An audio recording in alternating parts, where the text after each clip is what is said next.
Halo teman-teman, kembali lagi bersama Giuseppe Code. Pada kesempatan kali ini kita akan bahas tentang cara setup font lokal di Laravel menggunakan Vite, font CSS, dan Tailwind CSS. Sebelum kita lanjut, saya akan memperlihatkan tampilan website sebelum dilakukan setup. Tampilannya seperti ini. Kita akan lihat perubahan nanti seperti apa. Simak terus video ini sampai habis.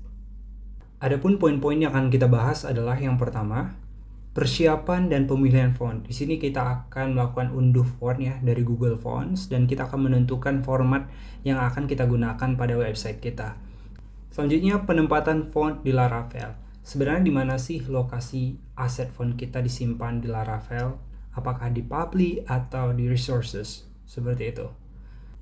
Yang ketiga adalah registrasi font face di CSS. Kita akan mendefinisikannya di file app.css.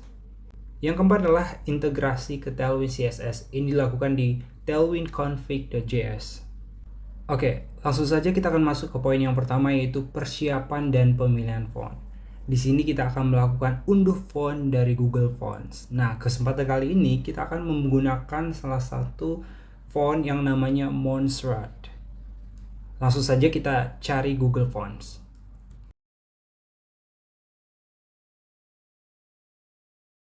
Oke teman-teman, kali ini kita sudah mengakses Google Fonts. Di sini kita akan cari font yang kita inginkan, yaitu pada kesempatan kali ini kita akan mencari Montserrat. Nah, ini merupakan font Montserrat. Kalau teman-teman scroll di sini diperlihatkan ada beberapa style ya dari Montserrat itu sendiri, ada light, ada regular, medium, dan seterusnya, beserta dengan font weight-nya. Oke, langsung saja kita klik get font. Kemudian kalau teman-teman perhatikan di sini ada download ya, kita klik saja tombol downloadnya. Nah, sudah berhasil download. Kemudian kita ekstrak terlebih dahulu. Di sini kalau teman-teman perhatikan ada folder statik ya, kita buka aja.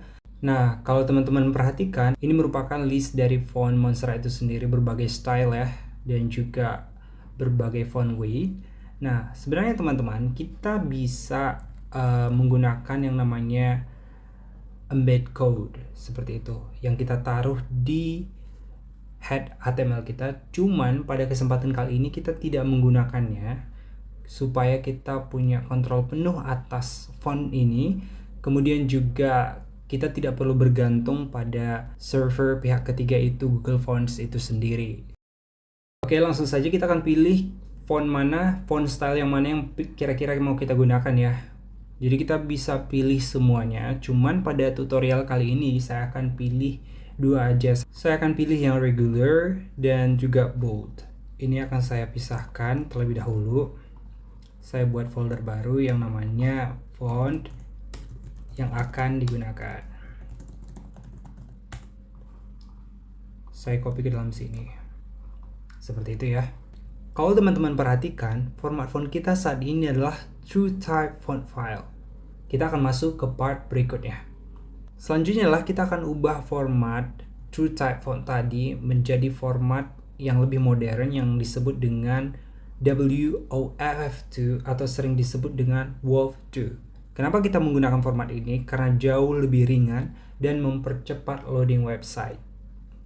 Untuk mengconvert formatnya menjadi WOLF2, kita akan menggunakan salah satu website yang namanya transporter.org. Sebenarnya banyak website yang bisa kita gunakan ya untuk mengconvert format file kita. Tapi pada kesempatan kali ini kita menggunakan transporter.org. Oke teman-teman, langsung saja kita ketik transporter.org. Nah, ini dia halamannya. Kemudian kita klik add font. Kita select font yang akan kita gunakan tadi. Sudah berhasil kita upload. Kemudian kita unchecklist bagian WOLF karena yang kita gunakan adalah format WOLF2. Oke, kita klik convert. Kita tunggu beberapa saat ya. Nah, sudah berhasil teman-teman. Kita klik download. Kita ekstrak.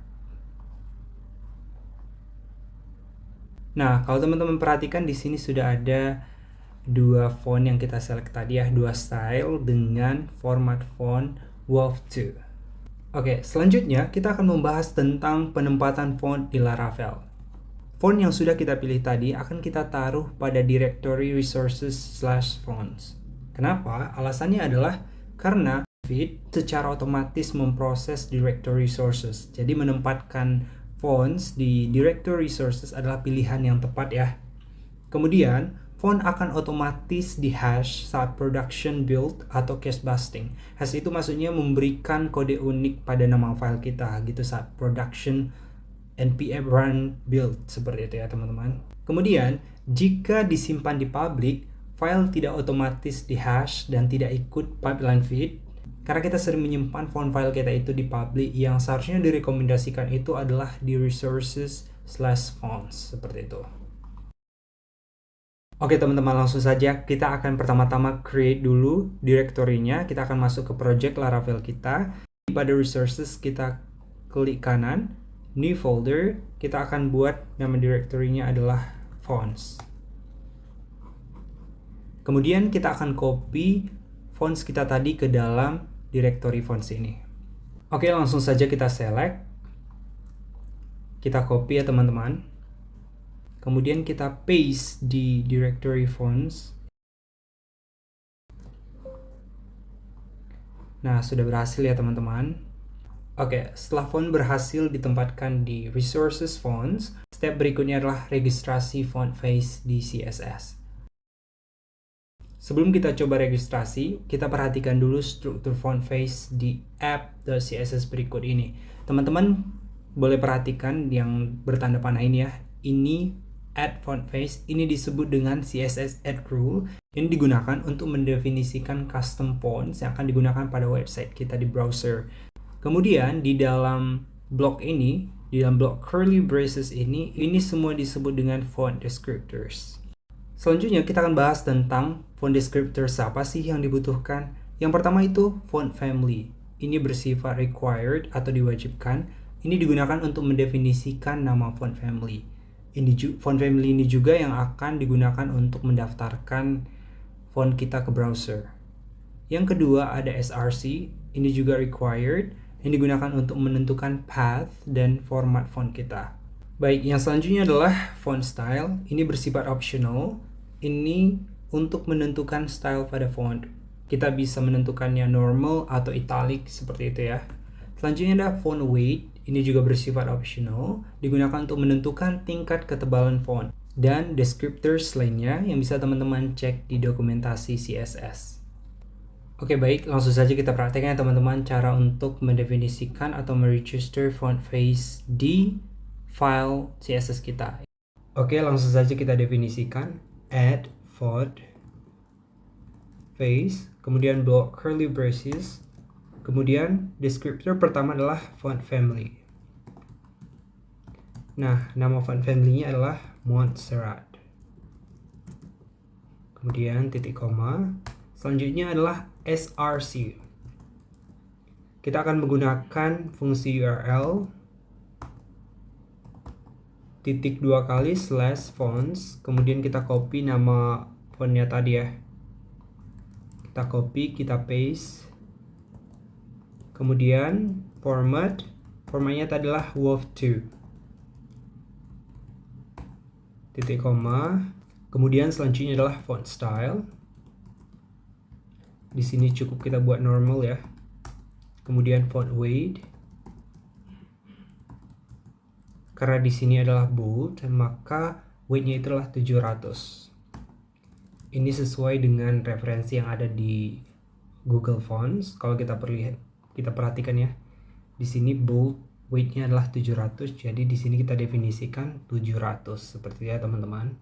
Nah, di sini saya akan menjelaskan sedikit kenapa kita menggunakan titik 2 kali di sini. Ini artinya adalah bahwa path dari font ini adalah relatif terhadap app.css ini seperti ini. Jadi dia relatif, yaitu naik satu folder yaitu ke CSS, kemudian dia bisa mengakses font seperti ya teman-teman. Baru nanti di sini nama fontnya. Dan jangan lupa selanjutnya harus ditulis format dari font file itu sendiri ya. Oke, next kita akan mendaftarkan untuk font yang kedua ya, yang regular Montserrat.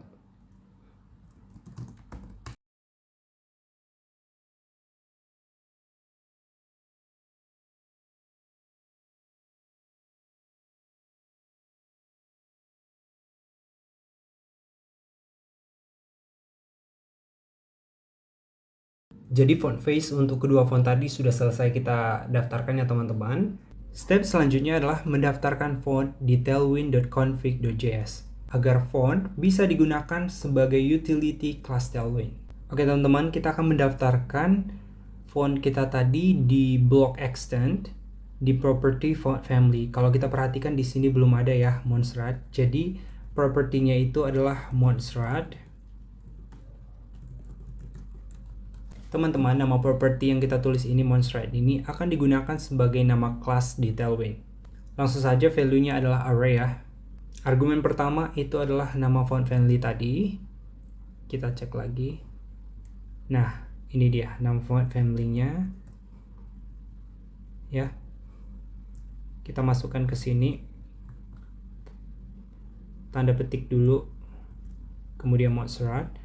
Nah, yang kedua adalah fallback atau cadangan jika font utama kita ini gagal di mode ya. Biasanya itu sans serif. Kita akan menggunakan font Montserrat ini ke teks HTML kita tadi. Oke, langsung saja kita buka file blade-nya ya. Jadi, ini merupakan kode HTML untuk menampilkan tampilan website seperti ini tadi. Jadi, kita akan buat perbandingannya ya. Kita copy. Kita akan paste di sini sebelum kita ganti jadi setelah. Kemudian kita tuliskan kelas Tailwind yang sudah kita daftarkan tadi untuk memanggil font yang baru ya. Font Montserrat. Kemudian di bawah ini juga. Kemudian kita lihat perubahannya. Nah, yang paling atas ini menggunakan font default dari browser, sedangkan yang bawah ini menggunakan font Montserrat yang sudah kita daftarkan tadi. Coba kita inspect ya. Kita perhatikan tidak ada error teman-teman, jadi sudah berhasil ya. Oke, demikianlah tutorial kali ini. Jika teman-teman merasa video ini membantu, jangan lupa like, subscribe, dan komen ya. Sampai jumpa di video selanjutnya. Bye-bye.